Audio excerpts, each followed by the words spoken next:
Балаларға базарлық. Қаламыздағы Мұнайшы мәдениет сарайында Қуыршақ театры балаларға тарту жасауда. Бүгін әйгілі бауырсақ ертегісін Жаңаөзендік 5 балабақшаның 133 бүлдіршіні тамашалады.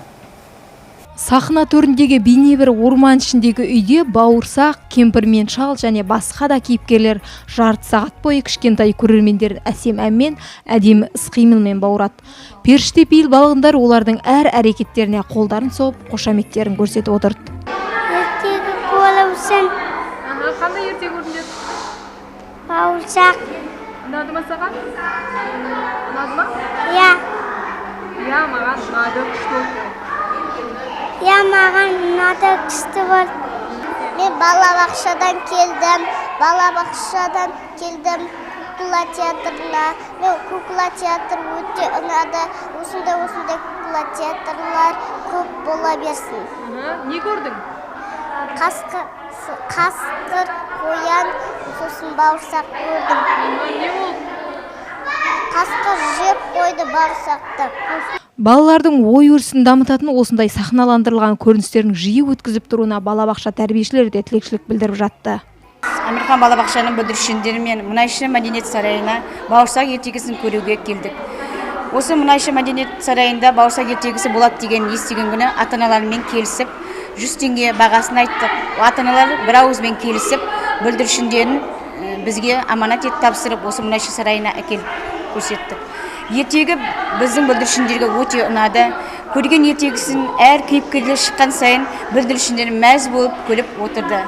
Бүгін енді Мұнайшы мәдениет сарайына осы Каспий шағын орталығының атынан келіп жатыр. Ашылғанына 2 жыл болып жатыр. Осы Мұнайшы мәдениет үйінде балаларға арналған көптеген қызықты ертегілер болса, өте жақсы болар еді. Бүгін міне біреуін тамашалап жатыр, бауырсақ ертегісін. Балаларымызға қатты ұнады. Өте жақсы көңіл күйде, барлығы жаңа қуанып шығып жатыр. Енді осы Мұнайшы мәдениет сарайына қайта осындай жаңа балдарға арналған қызықты тағы да басқа да нелер келе берсе, өте нұр үстіне нұр болып, балдарымыз тамашалап, біз әкеліп жүре берсек деймін. Жаңаөзендік балаларға қуаныш сыйлауға асыққан Қуыршақ театрының директоры Сәуле Қибасова мұнымен балғындарға тарту етер сыйының таусылмайтынын айтуда.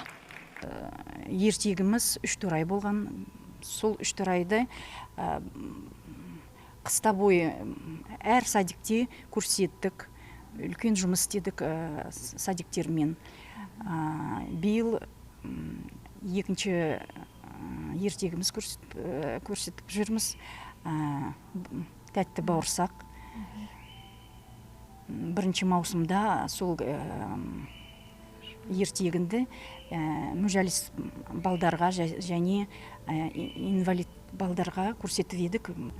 2 спектаклім тұр, сценарий дайын, еңбек бәрі жеңбек.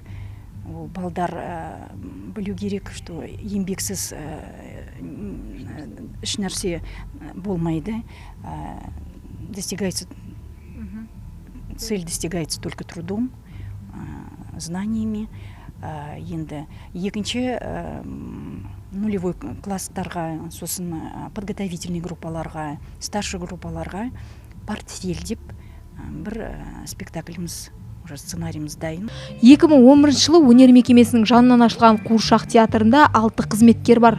Бүгінге дейін қалалық білім бөлімімен байланыста жұмыс атқарып келе жатқан олар 3 турай ертегісін балғындарға қыс көктем айларында көрсеткен. Алда да сәбилердің шат күлкісімен қызықты күндер үшін театрдың жұмысын жандандырамыз дейді ұйымдастырушылар.